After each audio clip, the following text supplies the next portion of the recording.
খালেদা জিয়া দল মতের ঊর্ধ্বে উঠে বর্তমানে জাতীয় ঐক্যের একজন প্রতীক হয়ে দাঁড়িয়েছেন।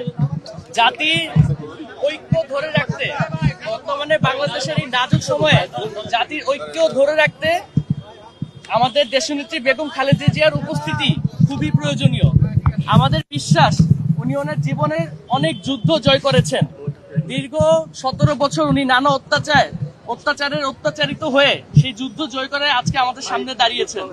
আমার বিশ্বাস তার এই শারীরিক পরিস্থিতিতে এই কন্ডিশনে তিনি যার জীবনের সাথে যে যুদ্ধটি করছে সেই যুদ্ধ জয় করার মাধ্যমে তিনি আমাদের মাঝে ফিরে আসবেন এবং দেশের এই নাজুক সময়ে তিনি জাতিকে নেতৃত্ব দিবেন এবং জাতীয় ঐক্য ধরে রাখবেন।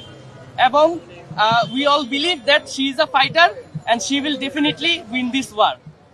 আমরা তার সুস্থতা কামনা করছি এবং দেশবাসীর কাছে আহ্বান করছি তার জন্য মন থেকে দোয়া করবেন এবং তিনি যাতে আমাদের মাঝে ফিরে আসে দেশের এই নাজুক সময়ে তিনি যাতে নেতৃত্ব দিতে পারেন এবং জাতির একতা ধরে রাখতে পারেন সেই বিষয়ে যাতে তিনি কাজ করতে পারেন সেই বিষয়ে